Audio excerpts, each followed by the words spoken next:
Girlfriend niyo po si Erica. Opo. Nagpakamatay po siya dahil siya ho'y na binubuli at hindi niya makayanan. Kaya she took her own life. Pwede pong pumasok to ng cyber libel dahil siniraan po nila ang pangalan niya until umabot sa point na hindi niya kinaya at siya ay nagpakamatay.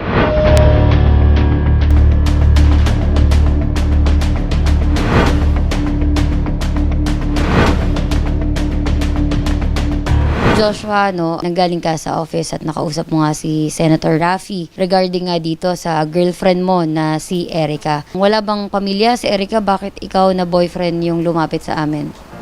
Uli lang lubos na po siya, ma'am. Bali, namatay po yung tatay niya sa heart disease din po. Tapos pati rin po yung mama niya heart disease. Tapos yung kaisa-isa po niyang kapatid namatay rin po. Ilang taon siya nung time na yun?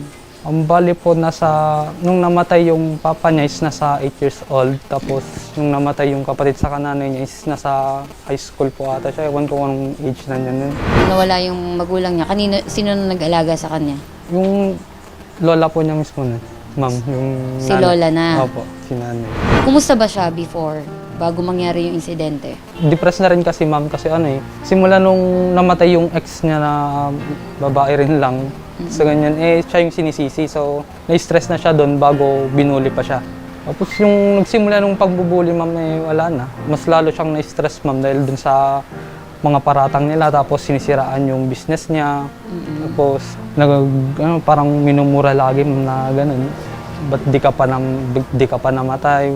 Pakamatay ka na, mga ganun sinasabi niya sa kanya, ma'am. Ikaw bilang boyfriend, ilang buwan or taon na ba kayo magkarelasyon? Bali ngayon, ma'am, nasa 1 year and 5 months na sana kami. Kumusta siya bilang girlfriend? Ayos naman, ma'am. Ang galing po niya sa business, tapos magaling din siyang mag-intindi, mabait, mga ganun, ma'am. Parang typical na hanapin mo talagang asawa na. Kumusta ka ngayon? Sa totoo, ma'am, ganun pa rin, ma'am. Nasa healing stage pa rin po, ma'am, na ano.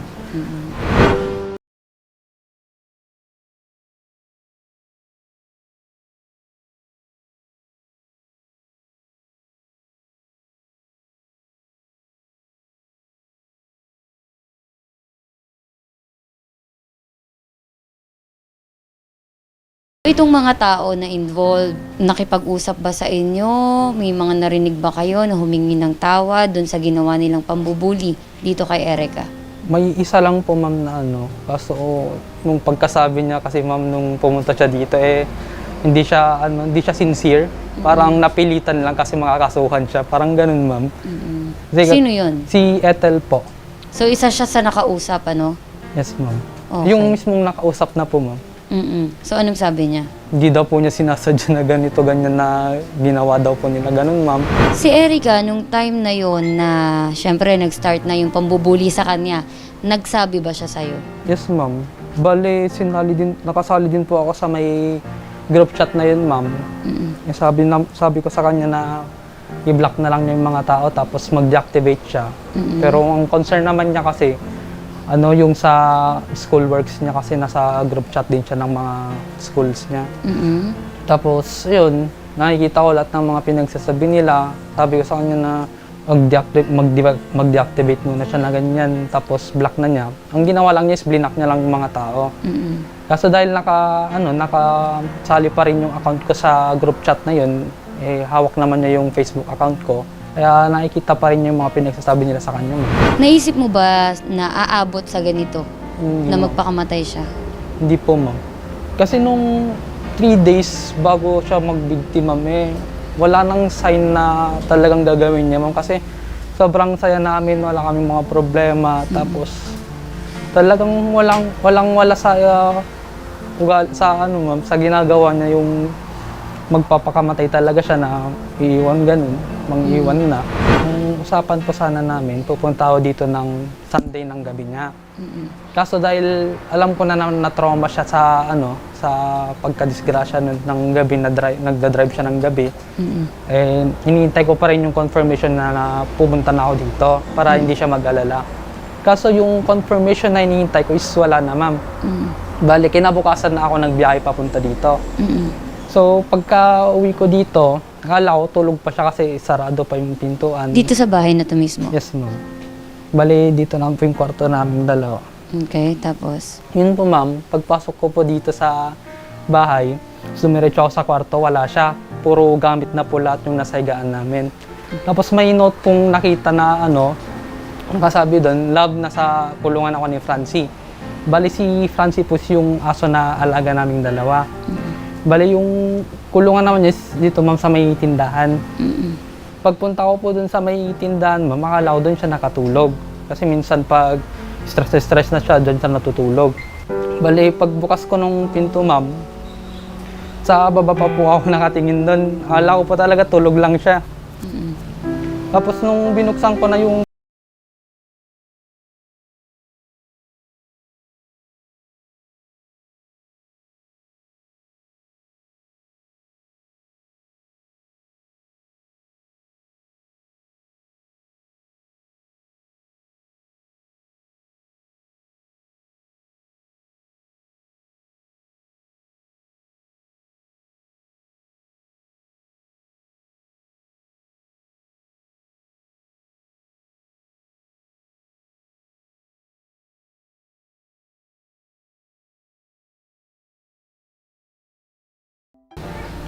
tapos yung unang-unang lumabas lang sa bunganga ko na ganyan na sinisisi ko na agad yung mga nambuli sa kanya.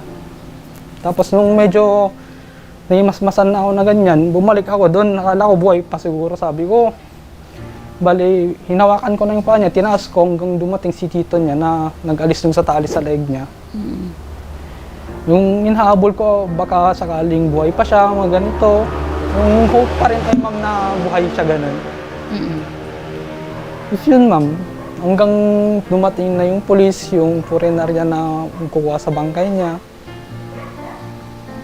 Yun ma'am. Nung nakita mo siya, talagang unang pumasok sa isip mo na ang dahilan is yung mga nambuli sa kanya. Yes ma'am. Kasi wala naman pong ibang dahilan para iwan niya akong ganun na lang ma'am. Yung letter, saan mo nakita? Nakapaskil po ma'am dun sa may pinagbigtian po niya. Marami po siyang naipaskil ma'am. Bali may mga letter po siya na punta sa kay nanay, kay tito niya, kay tita niya, sa akin, tapos yun sa mga nambuli po ma'am na Nakalagay dito, to all the people who made me do suicide. So talagang sila, yung sinisisi niya, no? So Yes, sila yung ma'am. dahilan, kaya talaga ginawa niya to. Opo. Yung binanggit niya na 5 pa lang yan. Bali yan yung mismong nag-umpisa ng lahat ma'am eh. So ngayon, kaya kami nagpunta dito para makapag-file tayo. Kayo po ba ay desidido na magsampa ng kaso lapad dun sa mga tao na to? Yes ma'am. Okay.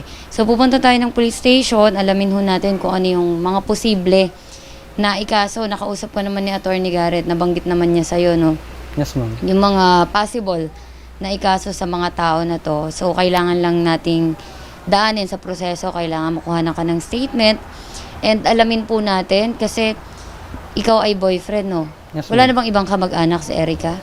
Si Tito po, tapos si Tita Novi, tapos si Nanay po. Si Tito ay titong kapatid Buong- nino. Kapatid po ng ama Tatay ni niya. Erica po. So willing si Tito Opo. na mag-file din, kumbaga as complainant kung sakali. Though sinabi naman ni attorney na pwede ka maging private complainant, pero siguro mas maganda din kung meron tayong tatayong kamag-anak talaga, no? Okay. So Tito, itong bahay na to, dito nakatira si Erica. Opo ma'am, dyan sa kwarto na yan. So siya yung sinasabi mo na nagtanggal kay Erica dun sa Tali. pagkakabigti? Opo ma'am. Okay. So aware po ba kayo, Tito, tungkol dun sa mga pambubuli kay Erica? Alam niyo po yun, kumbaga nakarating po sa inyo. Nakarating na po sa amin, pero hindi ko po alam na stress na po yung bata. Hindi ko po alam na gagawin niyo yung pagbigti. Kaya nagulat ako nung nakabigti na po siya dyan sa tindahan namin. Hindi po siya nagkukwento sa inyo? Wala po. Sa'yo lang. Yes ma'am. So, kailan niyo po nalaman na ang dahilan ng pagpapakamatay niya ay yung pambubuli ng mga tao na yun? Yun lang po ma'am, yung may iniwan na sang sulat ma'am dyan sa tindahan. Na siya yung binuli at hindi na po niya nakayanan yung pambubuli sa kanya. Dito, anong naging reaction nyo nung nakita nyo na ganun si Erica? Eh, sobrang lungkot ko pa na kwan. Yung pamangkin ko wala nang buhay na nandyan po sa tindahan na nakabigti. Yun na. Saka si Erica ay kayo na rin ho ba ang kasama dito sa bahay? Opo. Yung mga tao ba na to, lumalapit po ba sa inyo nang hingi ba ng pasensya man lang or humingi ng tawad? Wala pa po, ma'am. Yung isa po, yung sinasabi niyang pinsan niya, si Ethel po. si Ethel po. Yun ang pumunta po dito sa bahay. Pero yung iba po, wala pa po. Kayo po, desidido po kayo na magsampa ng kaso. Ay, opo, ma'am. Sige. So, sama natin si Tito, no? Kasi para kung sakali, kailangan ng statement ni Tito or sino man yung pwedeng tumayong complainant po sa inyo. So, pupunta po tayo ng police station. Hinihintay naman na tayo doon nung hepe, yung chief of police, ha?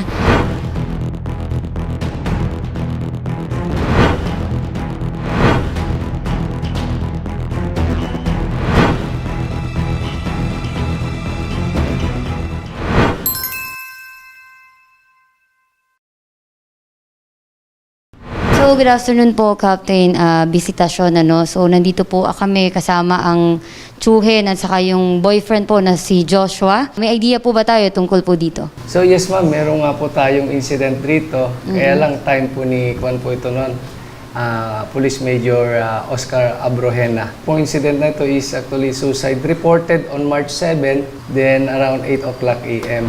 So, Captain, kaya po kami nandito para mailapit po na makapag-file ng kaso itong tsuhin. Kasi ito pong si Erica ay ulila na ho, wala na hong magulang. All the documents were already prepared naman for filing. Ngayon po, with your assistance sa kanila, we will express or expedite for filing of this case against the suspect na allegedly mga kaibigan daw po niya ma'am ang suspect dito. So we will do our best ma'am para mai-refer agad po ito sa piskalya.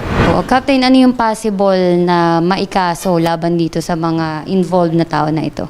Ma'am, tinitignan natin kung papasok sa element ng cyber libel. Oo, dito against sa mga suspect. Pero depende pa rin based sa evidences na nasa atin, i-refer po natin sa piskalya for them to assess kung ano po talagang appropriate charge na pwedeng may sampa po rito sa ating mga suspect. So, maraming salamat po, Captain Bisitasyon. Yes, Thank you Ma'am po. Mau, maraming salamat po sa pagbisita po sa aming office. Sir Rafi Tulfo, salamat po sa pagtulong sa amin at nakapag-file na kami ng kaso laban sa mga nambuli sa girlfriend ko na kung saan namatay po yung girlfriend ko dahil sa kanilang ginawa. Sana po magkaroon na rin po ng stisya na makamit na rin po namin yung stisya na hinahanap namin. Maraming salamat po.